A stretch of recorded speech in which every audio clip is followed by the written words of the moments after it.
Laos হচ্ছে Asia মহাদেশের একটি সুন্দরতম দেশ, যার প্রতিবেশী রাষ্ট্র হচ্ছে Vietnam, Thailand, Malaysia, Cambodia, Myanmar. এগুলা হচ্ছে তার প্রতিবেশী রাষ্ট্র লাওসে। তো লাওসে বর্তমানে বাংলাদেশ থেকে প্রচুর পরিমাণে শ্রমিক যাচ্ছে এবং গিয়েছে। তো আজকের টপিকটা হচ্ছে লাওসে যাওয়ার পরে আপনার থাকা খাওয়ার খরচটা কীরকম হতে পারে।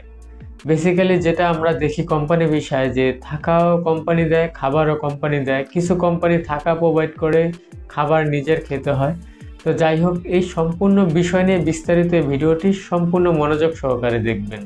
আসসালামু আলাইকুম, আমি মোহাম্মদ মেহেদি হাসান। যে যেখান থেকে আমার ভিডিওটি দেখছেন সবাইকে ওয়ার্ল্ড ওয়াইড ভিসা ইনফো চ্যানেলে স্বাগতম।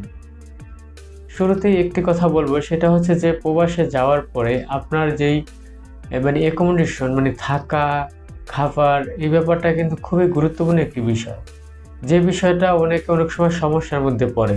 যেরকম কিছু কোম্পানির কমিটমেন্ট থাকে হচ্ছে কোম্পানি বিশেষ করে যে থাকা কোম্পানি দেবে, খাবার খরচ নিজের। আবার কিছু কোম্পানি থাকা খাওয়া প্রোভাইড করে। আবার এরকমও হয় যে কোম্পানি থাকা খাওয়া আপনাকে কিছুই দেয় নেই, কিন্তু বেশিরভাগই 90% আপনাকে থাকা কনফার্ম দিবে।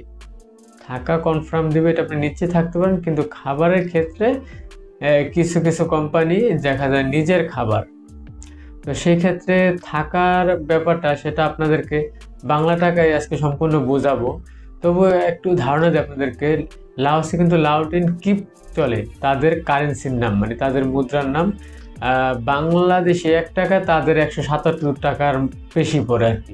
বাংলাদেশের 1 টাকা লাওসের 177 কিপ, তাদের টাকার মান বাংলাদেশের টাকার মানের চাইতে অনেক কম। যেসব দেশে এরকম টাকার মান অত্যাধিক কম, সেই সব দেশে ইউএস ডলার হিসাব অনুযায়ী তারা যে কোনো হিসাব দেখায়।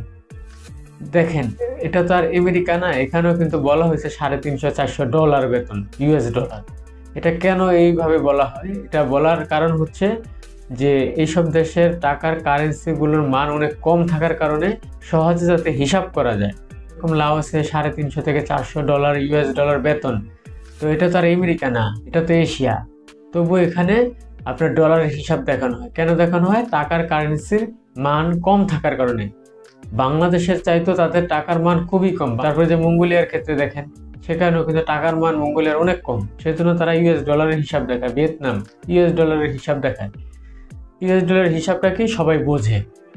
তো যাই হোক, এখন যে বিষয় সেটা হচ্ছে যে আপনাকে যদি কোম্পানি আপনার থাকার ব্যবস্থা করে দিল কিন্তু খাওয়ার ব্যবস্থা করে নাই, সেক্ষেত্রে আপনার বাংলা টাকার প্রায় 8 থেকে 10,000 টাকার মতো আপনার কিন্তু ভালো খাবেন, ভালো বেলায় খাইলে 8 থেকে 10,000 টাকা আপনার লেগে যাবে। বাংলা টাকা 10,000 টাকা আপনার খরচ আছে, খাবার খরচ। এরপর যদি আপনি বিড়ি সিগারেট খান, এটা সেটা খান, অত্যাধিক আপনার হাত খরচ হয়, সেটা হচ্ছে আলাদা ব্যাপার। 5 মাস খায় 3 বেলা, ঠিক আছে, যেটা একটা মানুষের নিত্য প্রয়োজনীয় যে খাদ্য দ্রব্য, সেটা খাইলে আপনার দেখা যায় 10,000 টাকায় আপনি ভালো মন্দ কমপ্লিট হয়ে যেতে পারবেন, বিশেষ করে খাবার খেয়ে। আর যদি থাকা খাওয়া সম্পূর্ণটাই আপনার হয়, তাহলে দেখা যাচ্ছে যে 15,000 টাকার মতো, বাংলা টাকার 15 থেকে 17, এদিক সেদিক হবে একটু। এই 15,000 টাকার মধ্যে আপনার থাকা খাওয়া কমপ্লিট হয়ে যাবে, যদি থাকা খাবার সম্পূর্ণ আপনার নিজের হয়। আর যদি থাকা কোম্পানি দেয়, থাকা বেসিক্যালি কোম্পানি দেবে, খাবার নিজের, সেক্ষেত্রে বাংলা টাকা 10,000 টাকার মতো আপনার খরচ আছে। আর যদি আপনি সিগারেট খান, এক্সট্রা হাত খরচ করেন, সেটা আপনার ব্যক্তিগত ব্যাপার, ঠিক আছে। আপনি যদি ভাবেন লাওসে অনেক পরিমাণ হিউজ পরিমাণ খরচ, বিশেষ করে খাবার খরচ, এটা ভুল। বিশেষ করে লাওস, মালয়েশিয়া তো খাবার খরচ খুবই কম, ঠিক আছে।